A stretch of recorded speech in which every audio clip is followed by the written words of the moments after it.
दोस्तों, जब से chief justice of India Sanjeev Khanna आए हैं, नफरत फैलाने वालों की खैर नहीं है। कभी वो भाजपा के नेताओं के मंसूबों पर पानी फेर रहे हैं, तो कभी नफरत फैलाने वालों का सही से इलाज भी कर रहे हैं। दोस्तों, सुप्रीम कोर्ट से जुड़ी बड़ी खबर निकलकर सामने आ रही है। गाजियाबाद धर्म संसद के आयोजन को लेकर सुप्रीम कोर्ट सख्त हो गया है।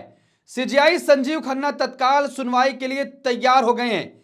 यति नरसिंहानंद पर सुप्रीम कोर्ट अवमानना केस चलाने की सीधे तौर पर एक याचिका दाखिल की गई है कि सुप्रीम कोर्ट की अवमानना का केस यति नरसिंहानंद पर चलाया जाए। दोस्तों, जब से संजीव खन्ना ने पद संभाला है, लगातार ऐसी नफरती और सांप्रदायिक लोगों का इलाज वो कर रहे हैं। जिस तरीके से यति नरसिंहानंद लगातार धर्म संसद का आयोजन करके एक विशेष समुदाय के खिलाफ नफरत फैलाने का काम करता है, जिस तरीके से उत्तराखंड में धर्म संसद का आयोजन करके एक विशेष समुदाय को मारने तक की बात की गई थी, अब उसके बाद से सुप्रीम कोर्ट सख्त हुआ था। सुप्रीम कोर्ट ने तमाम राज्यों की सरकारों को यह निर्देश दिया था कि अगर कहीं भी ऐसे नफरती बयान और ऐसे बयानबाजी की जाए तो उसके खिलाफ तुरंत एफआईआर दर्ज करके कार्रवाई की जाए। उसके बावजूद भी उत्तर प्रदेश के गाजियाबाद में धर्म संसद का आयोजन किया जा रहा है। एक याचिका और पूर्व नौकरशाहों ने सीजेआई संजीव खन्ना से बड़ी अपील कर दी है कि आप तत्काल इस पर सुनवाई करिए और इस पर रोक लगाने का काम किया जाए, क्योंकि पिछले ऐसे तमाम जो धर्म संसद हुए हैं उसमें एक विशेष समुदाय के खिलाफ नफरत उगलने का काम किया गया है और इस धर्म संसद में भी ऐसी ही तमाम चीजें होने की संभावना है। सीजेआई संजीव खन्ना तुरंत सुनवाई करने के लिए तैयार भी हो चुके हैं। उन्होंने कहा कि आप तुरंत सारे एविडेंस लेकर आइए, मैं सुनवाई के लिए तैयार हूं। तो दोस्तों, क्या यति नरसिंहानंद की मुश्किल बढ़ेगी और धर्म संसद के आयोजन से पहले ही कोई सुप्रीम कोर्ट का बड़ा निर्देश आएगा और उस पर रोक लगाने का काम किया जाएगा? जो खबर निकलकर सामने आ रही है उस पर विस्तार से चर्चा करेंगे कि आखिर कितने पूर्व नौकरशाहों ने और किन वकीलों ने सीजेआई संजीव खन्ना से तत्काल सुनवाई की मांग की अपील करी थी और वो सुनवाई के लिए तैयार भी हो गए हैं। देखिए, खबर आपके स्क्रीन पर है। पूर्व नौकरशाहों ने गाजियाबाद धर्म संसद आयोजन को लेकर सुप्रीम कोर्ट में अवमानना याचिका दायर की। गाजियाबाद में हिंदू कट्टरवादी नेता यति नरसिंहानंद द्वारा आगामी 17 दिसंबर से आयोजित धर्म संसद के खिलाफ सुप्रीम कोर्ट में याचिका दाखिल हुई है, जिसमें रिटायर हुए सिविल सेवक भी याचिका करता है। इन पूर्व नौकरशाहों का कहना है कि यति नरसिंहानंद पहले भी कई बार मुसलमानों के खिलाफ हिंसा का आह्वान कर चुके हैं। सुप्रीम कोर्ट के सीनियर वकील प्रशांत भूषण ने भारत के मुख्य न्यायाधीश संजीव खन्ना के समक्ष इस मामले को तत्काल सूचीबद्ध करने के लिए मौखिक रूप से उल्लेख किया था।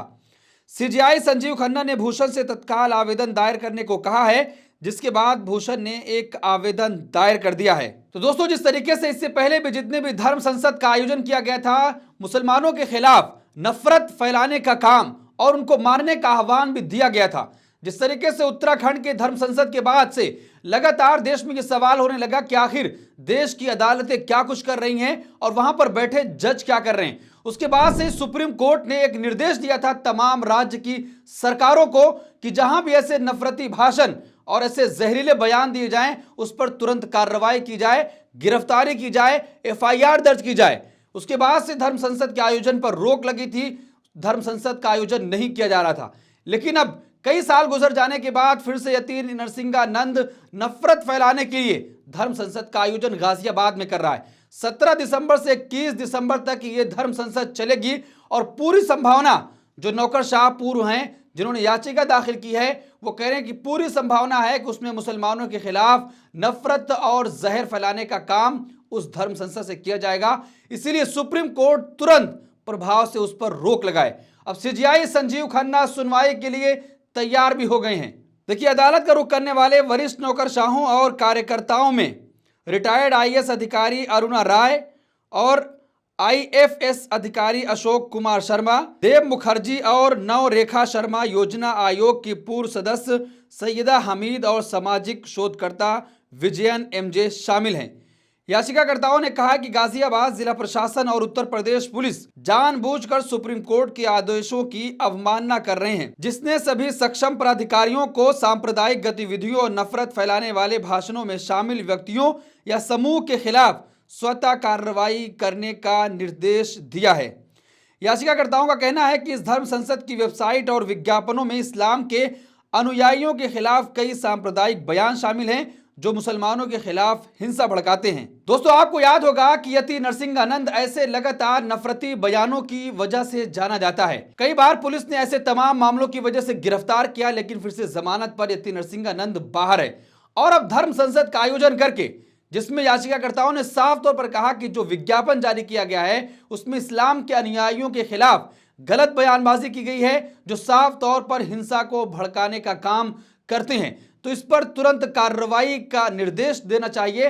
और सीजेआई संजीव खन्ना जब से आए हैं तमाम ऐसे नफरती बयानों और ऐसे नफरती व्यक्तियों के खिलाफ कार्रवाई का वो निर्देश दे रहे हैं। जिस तरीके से लगातार देश भर में किसी मस्जिद के नीचे मंदिर ढूंढने का काम किया जा रहा था, शिवलिंग ढूंढने का काम किया जा रहा था, उस पर सीजेआई संजीव खन्ना ने सुनवाई करते हुए तत्काल प्रभाव से रोक लगा दिया और ऐसे तमाम जो सांप्रदायिक नारों का सहारा लेकर कोई अपनी राजनीतिक रोटियां सेक रहा था उस पर रोक लगा दी।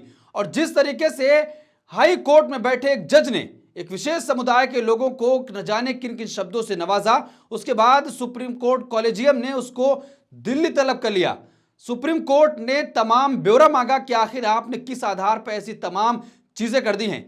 जिस तरीके से सुप्रीम कोर्ट से इससे पहले डीवाई चंद्रचूड़ के रहते हुए ऐसी तमाम चीजें हो जा रही थी, लेकिन कोई कार्रवाई नहीं हो रही थी। अब जब से सीजेआई संजीव खन्ना आए हैं और उन्होंने जब से पद संभाला है, तमाम ऐसे लोगों पर कार्रवाई के निर्देश भी दिए जा रहे हैं। और जिस तरीके से एक सांप्रदायिक दरवाजा खोला गया था, संजीव खन्ना ने उस पर पूरी तरीके से रोक लगा दिया कि अब कोई भी निचली अदालत ऐसे तमाम फैसलों को नहीं सुन सकती है। आपको याद होगा कि यति नरसिंहानंद के जरिए ही 2021 के हरिद्वार में जब धर्म संसद का आयोजन किया गया था तो साफ तौर पर मुसलमानों को नरसंहार की बात उस धर्म संसद से की गई थी और उसके बाद ही फिर यति नरसिंहानंद पर कार्रवाई की मांग की जा रही थी, लेकिन कार्रवाई नहीं हो पाई थी। उत्तर भारत के विभिन्न स्थलों पर पहले भी धर्म संसद कार्यक्रम का आयोजन अपने खुले सांप्रदायिक विषयों के लिए चर्चा में रहा है। 2021 में हरिद्वार की एक धर्म संसद में मुसलमानों के नरसंहार का आह्वान भी किया गया था। इससे पहले 22 राज्यों के 65 से अधिक संगठनों और 190 नागरिक समाज कार्यकर्ताओं ने भारत के राष्ट्रपति को एक खुला पत्र लिखकर इस धर्म संसद को रद्द करने की मांग की थी। राष्ट्रपति को खुला खत लिखा गया, लेकिन धर्म संसद को रद्द करने की जो मांग थी उस पर अभी तक कोई भी कार्रवाई नहीं हुई है। लेकिन अब सुप्रीम कोर्ट में प्रशांत भूषण सीजेआई संजीव खन्ना के पास पहुंचे और कहा कि ऐसी तमाम चीजें होने जा रही हैं, इस पर आप रोक लगाने का काम करिए। सीजेआई संजीव खन्ना ने कहा कि तत्काल आप दायर करिए मामला, हम इस पर सुनवाई के लिए तैयार हैं। तो दोस्तों, इस पूरे मामले पर आप क्या सोचते हैं कि जिस तरीके से लगातार देश का माहौल खराब करने के लिए ऐसे तमाम लोग जिम्मेदार हैं जो अपने सांप्रदायिक नारों के जरिए से लोगों के मन को खराब करते हैं और धर्म संसद का आयोजन करके, जिसमें याचिकाकर्ताओं ने साफ तौर पर कहा कि जो विज्ञापन जारी किया गया है उससे आप साफ अंदाजा लगा सकते हैं कि इस धर्म संसद में क्या कुछ होने वाला है। और जो इससे पहले हुआ है उसमें तमाम ऐसे नफरती नारे भी लगाए गए, एक विशेष समुदाय के खिलाफ नरसंहार की बात भी की गई थी। तो इस पूरे मामले पर आप क्या सोचते हैं कि संजीव खन्ना जब से आए ऐसे तमाम नफरती व्यक्तियों के खिलाफ कार्रवाई देखने को मिल रही है? आपकी क्या राय, कमेंट बॉक्स अपनी राय जरूर दें और ऐसी तमाम खबरों के लिए देखते रहिए देश नीति। धन्यवाद।